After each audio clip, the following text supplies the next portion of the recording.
Conservation has a special appeal for everyone who loves the great outdoors. There are many things in our national life worth conserving. Not only our forests and streams and other natural resources, but also the fundamentals of American character and American ideals that have been ever present in the cavalcade of America. Such ideals are being perpetuated today by earnest, sincere Americans throughout the land, among them the research chemists in their laboratories whose unselfish devotion to science is well expressed by the pledge of DuPont chemists, better things for better living through chemistry.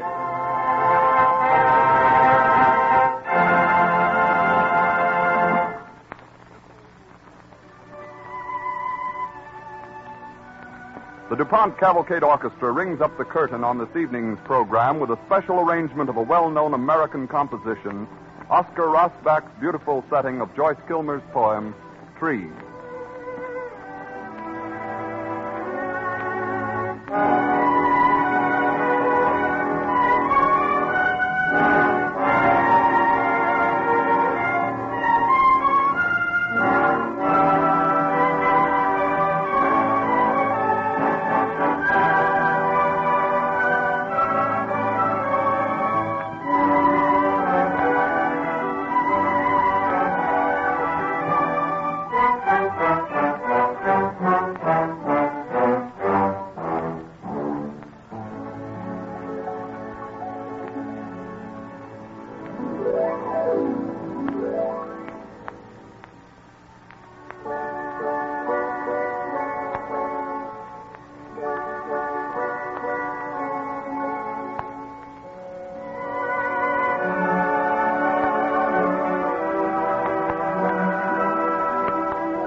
As you watch the American cavalcade pass by, you are impressed that its leaders are builders rather than conquerors. They have cultivated the wilderness and made it blossom with the fruits of civilization. They have planted and protected. They have conserved America's resources. High among our unsung heroes stands John Chapman, known to his own generation by his nickname, Johnny Appleseed. Let us turn back the pages of history to the end of the 1790s. A covered wagon, heading west toward the Ohio wilderness, stops just outside the sprawling village of Pittsburgh, where a gray cabin stands in a flowering orchard. Oh, Moville. Looks for all the world like a bit of little old Rhode Island, doesn't it? Apple blossoms. Oh, Nathaniel. It makes me so homesick. Morning, friend. Oh, good morning to you, sir. Is this the place they told us we'd find water? Yeah. Trough's right over yonder. Well, thank you. Wouldn't you like to get down, ma'am, and rest yourself a minute while your husband's watering the team? Why, yes, I would. Wait, I'll help you, ma'am. Oh, thank you. Oh, it's so beautiful, this orchard. It's so unexpected. I didn't know there was anything like this around here. Gabriel. Well, there wasn't when I come here. That was the first thing that struck me, too. No fruit trees anywhere. I'd been raised in New England, you see. Tell me, will there be apple trees in Ohio, do you think? Someday. But not now. Well, Ohio's pretty much of a wilderness, you know, ma'am. Yes. Nice place you have here, friend. Well, I hate to leave it. It seems so peaceful and secure. We'll have a place just like this someday, my dear, in Ohio. But it'll be so long. Oh, don't take long to clear land and build a cabin. No, but for trees to grow. We'll be felling trees, not planting them. say, I wish you would plant some. Plant some? I'd be glad to give you a bag of apple seeds from my own fruit here. Apple seeds? Yes, ma'am. Would you like to take some with you? Oh, we certainly We'll have no would. time for growing fruit trees, Susan, in the wilderness. I'll find time. Apple trees in the wilderness. Oh, then it will be home.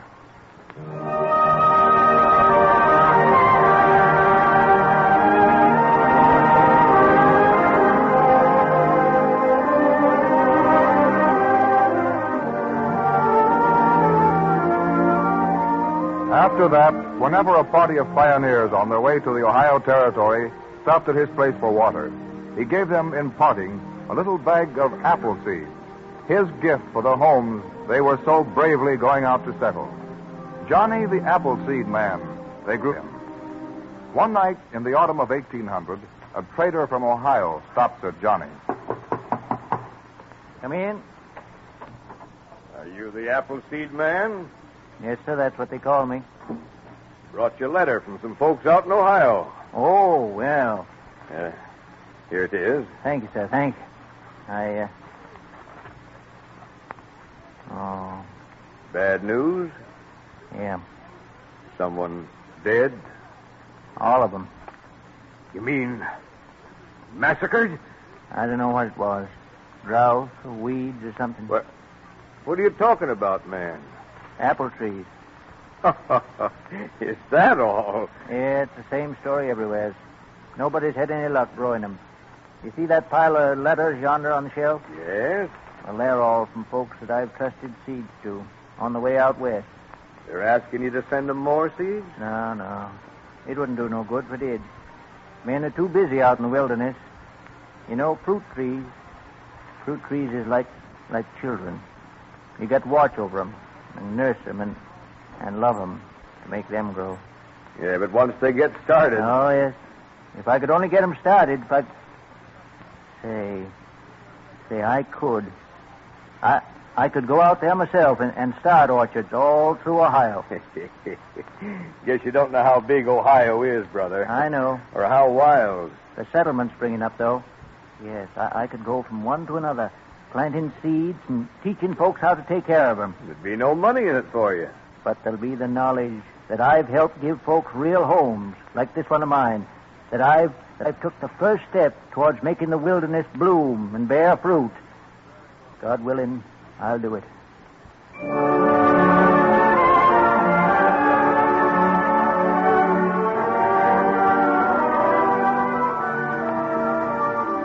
In the little settlement of Marietta, Ohio, there lived at the beginning of the 19th century one Dr. True. Here in the spring of 1801, John Chapman is brought, ill and delirious with malarial fever, and tenderly nursed by the good doctor and his Negro servant. My seeds. Where are my apple seeds? He been moaning and muttering about seeds ever since we done found them. Where are my apple seeds? Here's the sack you had with you, mister, if that's what you want. My apple seeds. They're safe. No, you lie quiet, my friend. I must be dreaming. Seems like I smell apple blossoms. You do? It's my tree outside. It's in full bloom. An apple tree here? The only one in Ohio. But how... I brought it with me when I came out here 7 years ago. You should see it now. It's reached full bearing? Just. I expect this year to have a fine crop of apples. No, that tree of yours ain't going to give you no crop of apples this season. No, not for many a season, Doctor. What? It's got more important work to do. You're going to strip it of its choicest buds every year. But why should I? I'll show you how to do the budding and grafting if you don't know. Well, who are you, anyway? My name's John Chapman. I come from Pittsburgh. Johnny Appleseed. The Appleseed man. Praise be. Oh, you've heard then. Well, such news travels fast. All over Ohio, folks are waiting for you, Johnny. For you and your seeds. Well, I won't disappoint them. Thank the Lord you pulled him through, Doctor. It's a wonder we did. Man, you should be more careful.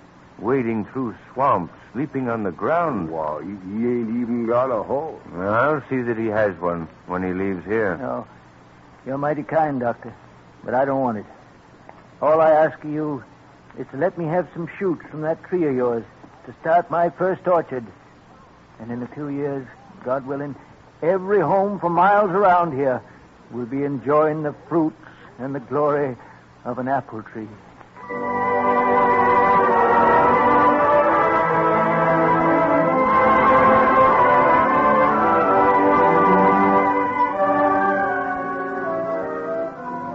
In almost half a century, Johnny Appleseed labored in the wilderness, planting, nurturing, teaching, and overseeing. In 1843, we find him a white-haired man of 78, with flowing beard and deep-set eyes, at the home of some old friends in Indiana. With a piece of charred wood from the hearth, he is sketching a rough map on the white pine table. Yes, these are the routes the next immigration will take into the Northwest. They're the routes I'll follow. Johnny, you're not going out there. Oh, you're not as young as you once was. I don't count years, ma'am, except as planting season. And you're ill. No, it's just a cold I caught. Yeah, going out to care for your trees in a storm. You always did think more of your trees than of yourself, Johnny. They're my children. Listen, Johnny, you ain't had a home of any kind for almost 50 years, and you love one so. Stay here with us and enjoy one for the rest of your life. Oh, do, Johnny. And what about all the folks that's moving further west to make their home? Well, there'll be nurserymen going out there later on. Yeah, in another generation. That's what they always say. But it's this generation. Where are my seeds, ma'am, and my tools? Johnny, don't go. Funny how heavy this bag feels today. Oh, Johnny, you are sick. No, just a kind of weakness. I'll be all right as soon as I get on the road again. Mother, he mustn't go. He's old and feeble. Oh, you can't stop a spirit like his, my dear. Well, I'll be coming back some spring. Goodbye, old friend. Goodbye, Johnny. Goodbye, ma'am. Goodbye. Toward the setting sun and the new wilderness. We'll never see him again, Mother. We'll see him every spring, my dear, when the trees begin to blossom. He'll be with us every winter as we gather round our firesides. He'll be in the homes of folks all over this great land, and in the homes of our children and their children's children. Johnny Appleseed may pass on. His name may even be forgotten. But the fruits of his labor will live forever. Johnny Appleseed has become a legendary figure, and today it is claimed that the many apple orchards of Ohio may well be called the direct descendants of the trees that he planted so faithfully.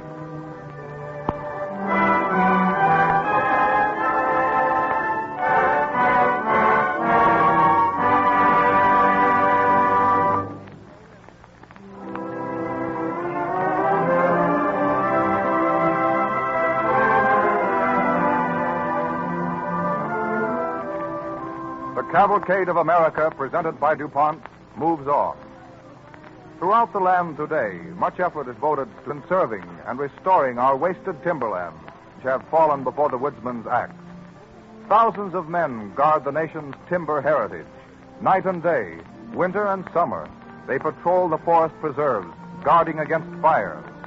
Fires often caused by such careless disregard as that of two motorists speeding through one of our great national parks.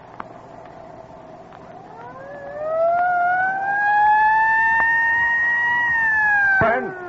Well, here comes another ticket. Might as well stop and get it. I don't think forest rangers can give speed tickets. We'll soon find out. Can't you men read? Well, I'm sorry, officer. I didn't realize. No, don't try to tell me that. You don't smoke without realizing it. Smoke? Exactly. Haven't you seen the signs all along the road? No smoking? This is a state forest preserve. Things are unusually dry this season. Oh. Well, sorry, officer. We were talking and didn't notice the sign. Throw your cigarette away, Harry. Hey, hold it. You throw those butts out of the car and I'll give you both a summons. There's an ashtray in your car. Use it. Sorry, I didn't think. Yes, you and plenty of others. Well, all right. Go ahead this time. But don't let me catch you again. You want to burn up 100 square miles of timber? Well, thanks, officer. We'll be careful. All right. Phew. I thought we had a ticket that time, sure. So did I. Light me another cigarette. You think we better? Sure. He's turning around, going the other way. That's right. He only said not to let him catch us. Yeah, the world's full of silly regulations. Hey, what did you do with that match? Why, I threw it out the car. Okay. I dropped a match and burned the upholstery once.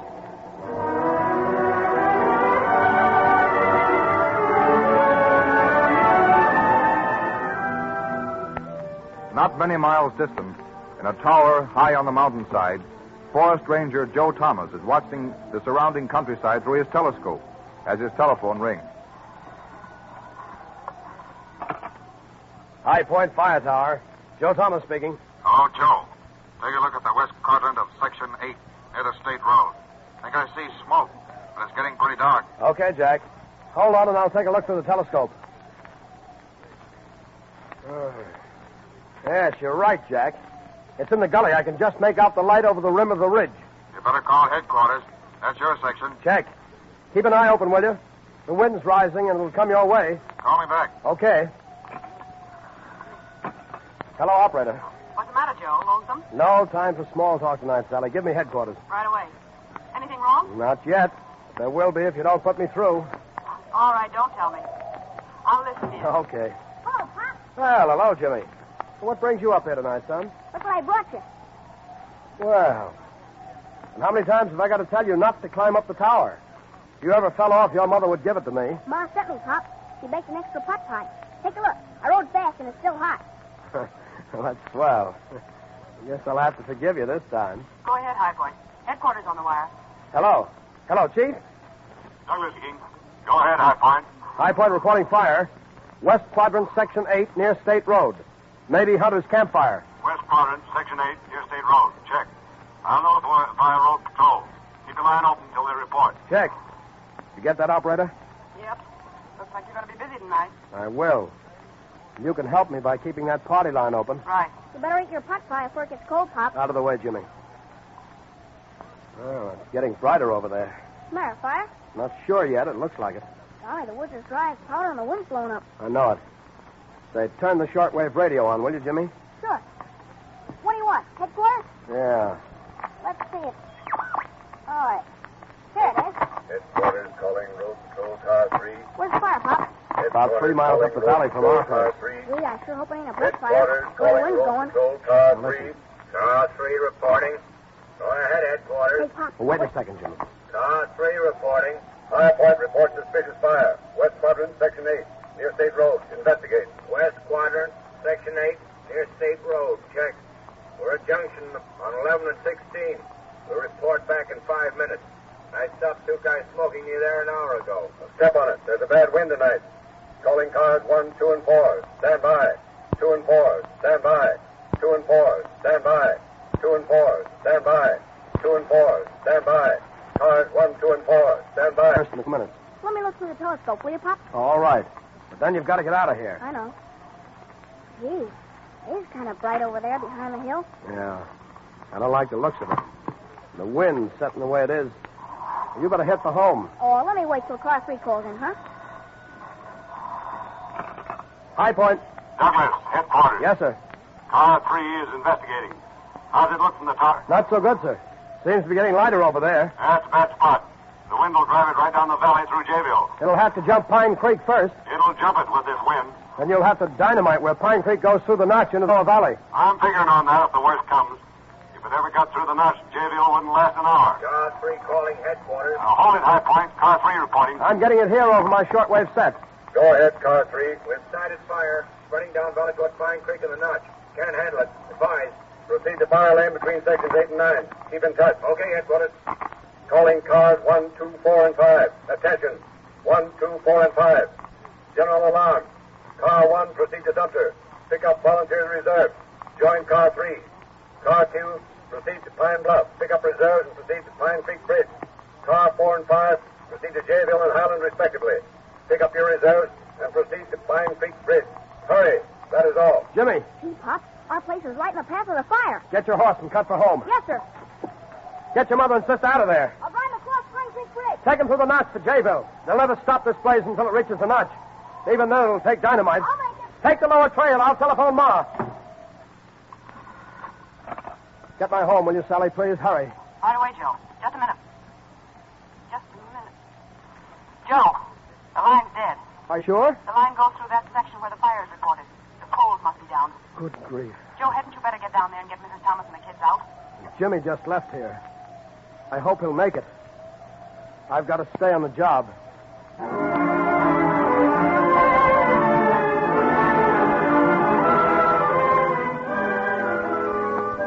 Hour after hour, Joe Thomas sits in the fire tower, his eyes glued to a telescope, watching the raging inferno in the valley below. He sees his home wiped out beneath a wall of flame, riding the wings of the wind. Helpless to aid his family, he must stick to his post. Yes, Joe. Any word about Miss Thomas and the kids? No, Joe, I'm sorry. I'll call you as soon as I hear anything. Thanks. Jimmy should have had time to make it. Hold the wire a sec, Joe. Mr. Douglas wants to talk to you. Go ahead, Mr. Douglas. High Point. Yes, sir. We've set up headquarters in the notch. How's it look? Will you jump Pine Creek? It has jumped the creek below the bridge. Better get the men back. Yeah, I'm afraid of that. We're getting ready to dynamite the notch. Chief. Yeah? Chief, have you seen my wife and kids? Sorry, Thomas, I haven't. But we just got here. They may have gone through the notch toward Jayville. I'll call you if I see them. Thanks, Chief. Chief, the Pine Creek Bridge is burning. Well, we've got all our men out of that section. I'll stay on the wire. I've ordered all trucks and patrol cars out through the notch before we blast. I know. I'm getting everything you say over my short wave. Attention all patrol cars. Attention all patrol cars. Get your men through the notch. Get through the notch. Hurry. Any news yet, Sally? Not yet, Joe. Everybody here in Jayville packing their belongings. Well, they'll stop the fire on the notch. They'd better, or the whole lower valley will go. We'll soon know. I can see the headlights of the patrol cars and trucks going through the notch road. Are they going to dynamite that strip of timber in the notch? Yeah. Yeah, listen, and you'll hear it pretty soon. Fire's almost up to the notch now. High Point. Yes, sir. Thomas, one truck is missing. Can you see its lights on the road from your tower? Well, wait a minute, I'll look. No. Well, if you're going to blast, you better be quick about it. Yeah, it's coming in fast on the left side of the canyon. Sorry, Thomas, no word of your wife and kids yet. Keep an eye open for the lights of that truck. Yes, sir. Sally. Yes, Joe. Sally, isn't there any word of my wife and kids? They've got to be in Jayville by now. Steady, Joe. If I know Jimmy, he got him out all right. You'll hear soon. Oh, if I could only do something. There ought to be... What's that, Joe? Dynamite. They're clearing the notch. Oh, let's hope it works. You know that line operator? Thomas. Yes, Chief. Good news for you, fella. Your wife and kids just passed through the notch on that missing truck. The truck was without lights. That's why you couldn't see it. Oh, thank heaven. That last one was just for good measure. The fire will never get through the notch now. Oh, say, Joe, don't think I don't know what it meant to you to have to stick up there on that tower. I'll send a relief man to you as soon as I can. Thanks, Chief. Good work, fella. So long.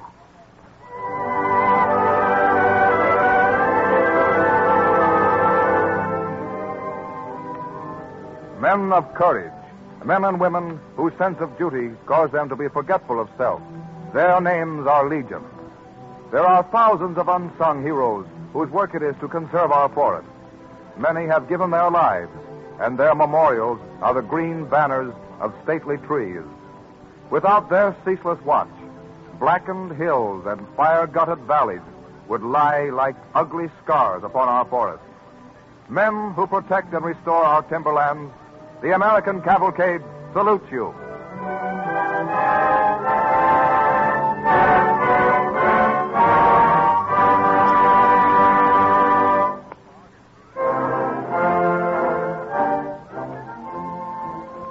The firefighters in our state and national forests often have good cause to thank chemistry for aid in this important conservation work.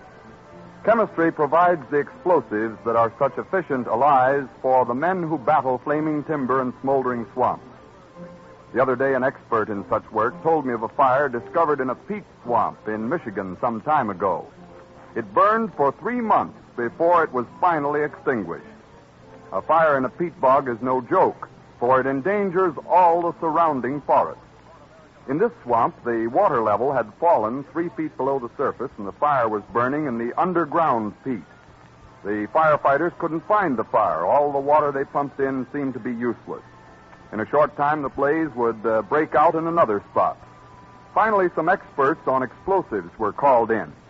They surrounded the burning area with a circle of ditching dynamite, loaded below the 3-foot depth. The blast made a ditch 6 feet deep, 3 feet of it filled with water. The fire was hemmed in on all sides and before long burned itself out. Another use of explosives in forest conservation is in the construction of fire lanes through the heart of the forest. These are wide avenues designed to prevent or at least check the spread of a fire from one section to another. These lanes also permit firefighters to get through the thick woods and brush close to the scene of a fire, thus serving the purpose of a road. Their width depends on the size of the timber. Some are as broad as boulevards.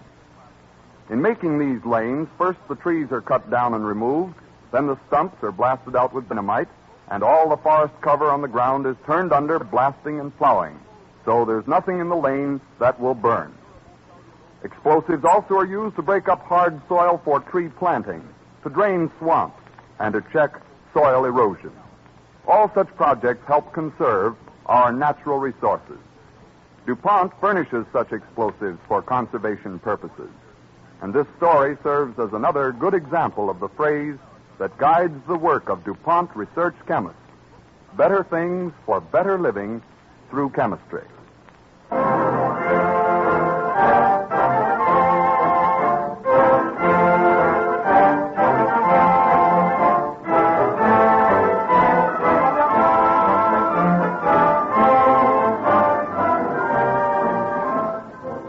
Winning fame in American literature, stories of Mark Twain and Louisa May Alcott will be told next Wednesday evening at this same time when DuPont again presents The Cavalcade of America.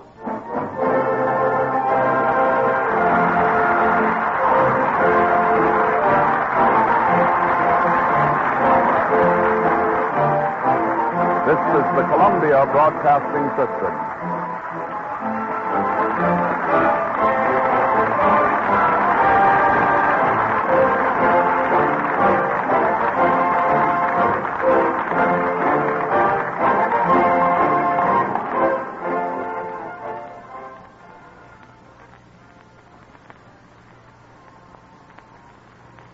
WABC, New York.